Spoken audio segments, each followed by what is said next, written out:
Hey Depression Army, Kira here. So, last week we launched well, not last week, Saturday we launched our compliment challenge, and I posted a video for that, so if you haven't seen it, check it out. I'll post a link in the description if I remember to. If I don't, it's on this channel, so you should be able to find it and get started with that. It's super awesome, super excited about it. Yeah, so into this week's video. So I wanted to cite some sources from my textbook for my motivation class, but I forgot to bring my textbook. But this came from my textbooks, just so you know. I don't remember what it's called. Something motivation, something edition.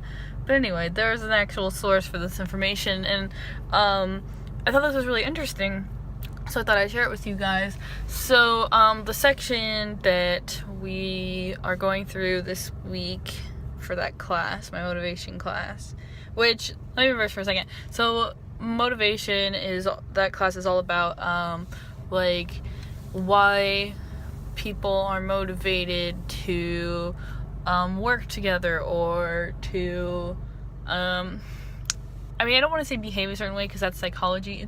It's different than psychology. My professor, she works with teams and in the work environment. So it's kind of more towards like a work environment, why people do certain things, how certain things motivate people in certain ways. So like the last couple weeks, for example, we were talking about drugs and addiction and sleep and stuff like that. So we're talking about emotions, and this week we're talking about positive versus negative, like ways of thinking. So basically, what was interesting is this is a statistic I wanted to read to you guys. This is very important. This is what I want to talk about. So it said that college students are like 47% of college students have depression.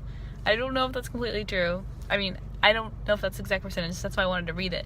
So I thought that was interesting, because I want to talk about how I'm a college student, and our whole group, our Depression Army group that puts out content for you guys, they're all college students, and and our professor, who runs a Twitter actually, and the rest of us are college students.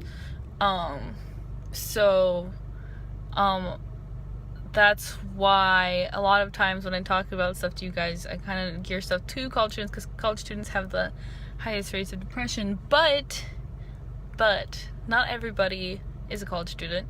I know that from looking at like our Facebook page and just our comments here on YouTube and stuff, we do have a lot of middle-aged women or retired people, or we have everybody. So it's not just college students that can be depressed, but I wanted to say that statistic to you guys. I also wanted to say there was a lot about I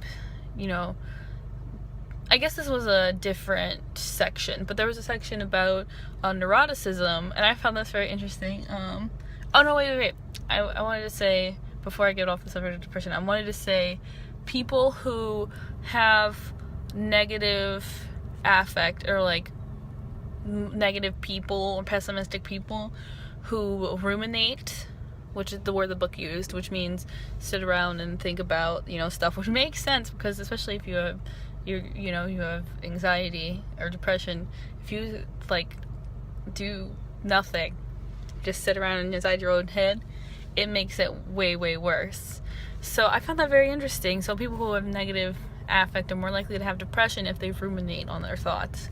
And I found that very, very interesting and telling, because like I think I told you guys, over the summer my depression is higher because I don't have a regular job and I'm not going to school. So I just sit around and think about how I'm failing at life or whatever, which I know I'm not, but all those thoughts. But I thought that was an interesting thought. The other thing I wanted to say about neuroticism, I don't exactly remember what it was, just that like I just realized that there's like a scale of like neurotic, and I don't remember what the opposite of neurotic is, but neurotic is basically has to do with worrying and anxiety and stuff. So I found this very interesting because my book was able, I like this textbook a lot, and maybe I'll cite it at the bottom, but it was able to talk about like the way that people are without discounting depression and anxiety. So like there are people who are more prone to having depression and anxiety because of what motivates them, because I'm high on the neuroticism scale, I'm more likely to have anxiety, and because I have a more pessimistic point of view, whether it's due to genes or to my environment, I tend to have depression. So I found that very interesting. That's a very super psychology. I just wanted to share with you guys what I'm learning. So yeah, I don't know what I'm gonna call this video. Yeah, so go do the compliment challenge. I have a whole video about it on this channel, and also check out our website for more information, and I will see you guys next week. Bye.